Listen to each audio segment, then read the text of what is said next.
Thank you, Mr. President. Thank you.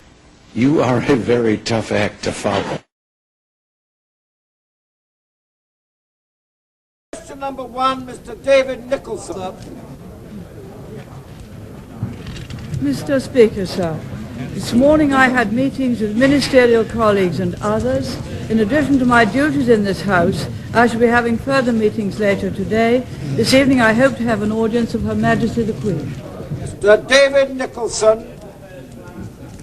Will my right honourable friend spend a few moments today recalling the material damage done to this nation, the damage to its reputation and the damage to individual liberties by the episodes at Saltley, Grunwick, Wapping and during the 1984-85 Niners strike? And will she give a pledge to this House, despite certain proposals from certain other sources this week, that no government under her leadership would legalise secondary industrial action or secondary picketing? Mr. Speaker, sir, I'm glad to give my honourable friend the assurance he seeks.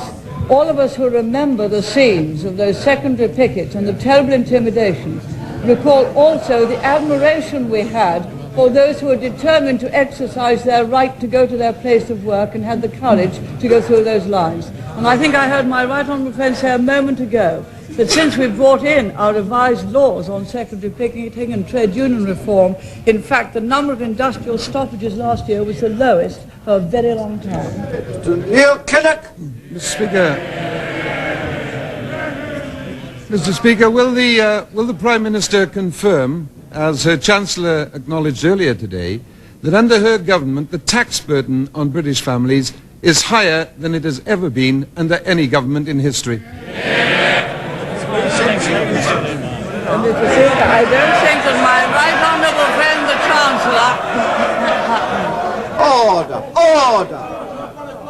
Order! Prime Minister. I will confirm that at all levels of income, the actual level of income tax has been reduced on earned income from 83% when we went into Downing Street to some 40% at the top rate, and on the standard rate from 33 pence in the pound to 25 pence in the pound, and the people have done very well, both as to increased income and to reduce tax levels. Yes, Mr. Speaker, and after that disposable income has been obtained, people are then faced with doubled VAT, higher charges, and now the poll tax, which is the reason why, as the Prime Minister should admit, she is charging the highest burden of taxation of any government in history. Why is the government and the Prime Minister so reluctant to claim what is truly theirs, the record for being the biggest taxes ever? You put up taxes, all right. I doubt very much whether the British people want to go back to 83 pence in the pound on earned income and 98 pence in the pound on savings income, or to have their taxes put up, as I understand the right honourable gentleman would like to. Their incomes have gone up tremendously, and most of them, indeed all of them, have had a substantial increase in their standard of living. Does the Prime Minister recall making the promise that the share of the nation's income taken by the state would, under her government, be steadily reduced? She ratted on that promise, of course. But will she now admit that after 11 years, despite oil revenues, asset sales and the fiddle on the pensioners, they are still the biggest taxes in history? We have by far the biggest income in history, the lowest tax rate since before the war, and perhaps the right honourable gentleman will remember that during Labour government, when the spending went up and up and up, the Chancellor had not the courage to finance it honestly, and so he took a public sector borrowing requirement equal to 9% of GDP, an amount which now would have been equal to borrowing of £44 billion a year. Mr. John Carlyle. Will my right honourable friend confirm that her meeting last Saturday with President de Klerk of South Africa was extremely satisfactory, that she found him a man of integrity and a man of courage and a man in a great hurry for reform? And in these circumstances, will she continue to relax what few economic sanctions we have against that country, and in particular withdraw from the innocuous Gleneagles Agreement and resume sporting links with them? Mr. Speaker, I think everyone has been impressed with President de Klerk's integrity and courage. He has embarked upon reforms which will bring an end Order, to... order! No, order! Well, we can't have this a conversation across the chamber. Order! The Prime Minister's answering the question. The Prime Minister. May I perhaps start again, Mr. Speaker? I think everyone who saw or heard him has admired President de Klerk's integrity and the courage. He has embarked upon reforms which are irreversible, which will bring an end to apartheid, and which will, in the end, have, through negotiations, a democratic government on a non-racial basis. I believe that he deserves to be fully supported in the courageous reforms he is making, and I believe there is no place now for sanctions, and I believe, indeed, they're almost irrelevant. But those people who want South Africa to have a prosperous economy should not support sanctions in any way. Mr. Turner Lloyd. Two, sir. I refer the honourable gentleman to the reply which I gave some moments ago. Mr. Turner Lloyd. Mr. Speaker, is the Prime Minister aware that last year there were 514 fatal accidents reported to the Health and Safety Executive, reversing the long-term downward trend of deaths at work? Given that kind of background, can the Prime Minister explain why it is that the HSE is presently seeking to make cuts in its establishment? And will she give a guarantee to this House that if they want more money to maintain the level of service that they now provide, or to improve the service, that money will be made available? Mr. Speaker, as the honourable gentleman knows, we believe that health and safety are of prime importance in the workforce. There were certainly during that year one or two terrible accidents which may have added to the total amount. We will fully support the Health and Safety Executive in its arduous and very important work. Sir Ian Gilmore. In view of my right honourable friend's successful meeting last Saturday, and in view of my right honourable friend's successful meeting last Saturday, and in view of the terrible killings that have taken place in Palestine during the last few days, can she see whether she sees any signs of the Israeli equivalent of Mr. de Klerk in Palestine? Mr. Speaker, as my right honourable friend is aware, one of the great problems of the Arab-Israel situation at the moment is that there's first no government of Israel to negotiate with, and second, no signs of talks beginning. We have done everything we can and will continue to do so to try to get those talks started. Things which happen almost every day indicate the importance of that, and we shall pursue the matter through our usual channels. Mr. Richard Livesey. Number three, sir.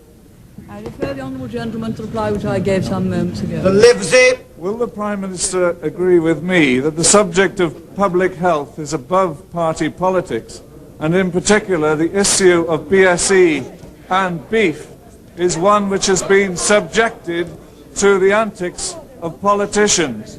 Does she agree with me that in fact the issue is one which needs to be tackled more firmly by the government, and indeed that British beef is indeed safe to eat, but she needs to consult further with scientists in the Department of Health and in the Department of the Ministry of Agriculture and independent scientists?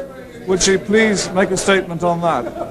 Mr. Speaker, I'm not certain whether the honourable gentleman heard or read the debate that went yesterday, and would have heard then my right honourable friend, the Minister of Agriculture, pointing out that we had the Southwood report some time ago and took action upon all of its recommendations. We could not have had a more distinguished scientist.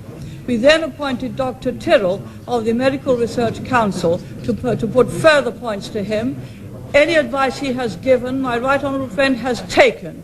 we can do no better than to take the very best scientific advice that is available.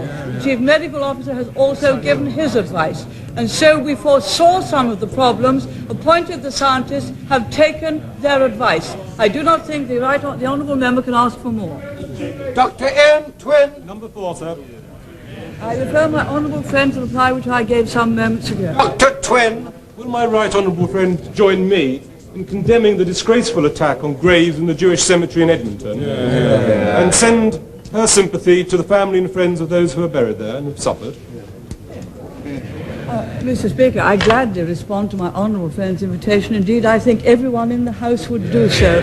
Those attacks, wherever they occurred in the world, were appalling and should never have occurred, and we'll all do all we can to see that they don't again, and wish to express our sympathy with those who suffered, and our sympathy indeed with all of the Jewish people everywhere, that they should be reminded of these terrible things once again. Mr. Livingstone. Thanks, Mr. Speaker. Would the Prime Minister agree that she would not be prepared to retain in her cabinet any individual if it could be demonstrated that that person had been prepared to advocate an armed coup against the last Labour government? Will she therefore today... Will she therefore today... No, order! Order! Mr. Livingstone. He take action on the letter from General Sir Walter Walker in which he recounts the details of a mill for which he was present with several city finances, and the member for Cirencester for Tewkesbury, where he had to reprimand the member for Cirencester and Tewkesbury for taking exactly that line. That's right. Mr. Speaker, the honourable member brings out all kinds of tittle-tattle which just are not worthy of reply. The last Labour Prime Minister answered the fundamental part of the honourable member's question, and I have nothing further to add. Damon Lane Kellett Bowman. My honourable friends, the reply which I gave some moments ago. Damon Lane Kellett Bowman. Can confirm that her government will not raise taxes on people with relatively modest incomes, such as graduate medium-ranking teachers with responsibility allowance, local government officers, or nurses in grade H and I, and then turn round and describe them as very, very high income earners. As the leader of the opposition did in Bootle yesterday, he'd skin them alive.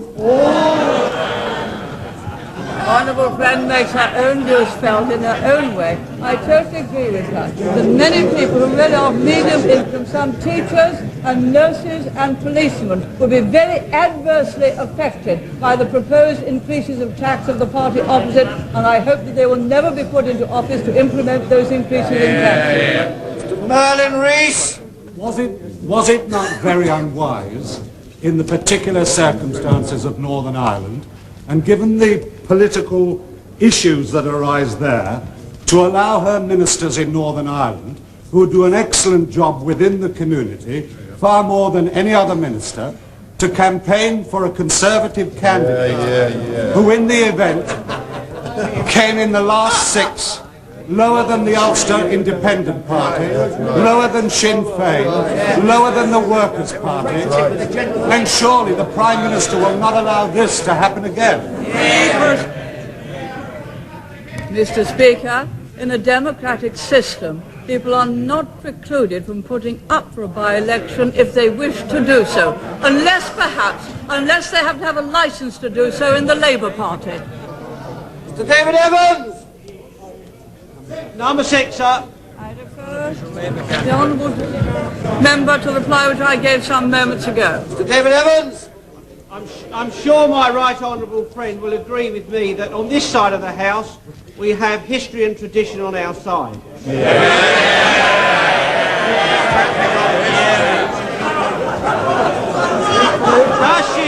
Does she not think that... Order. Mr. David Evans. Does she not think that it would be a good idea if we had a Flag Day to commemorate a day that was looked after the Conservative Party? For example, the day that Winston Churchill became Prime Minister, 10th of May 1940, or perhaps the day the task force set off for the Falklands to show the world that sovereignty and freedom came before everything else, or maybe the day that my right honourable friend became Prime Minister. On the other hand, she may agree with me that the most significant day that looked after the Conservative Party was the 1st of October 1983, when the Leader of the Opposition became Leader of the Labour Party and went on to Brighton Beach and fell flat on his face and has been doing just that at 3:15 on Tuesdays and Thursdays.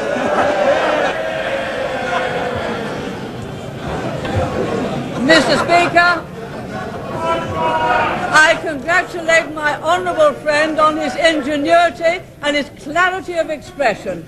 I agree with him totally that we are the party with the longest history behind us, the longest future before us, all in serving the people.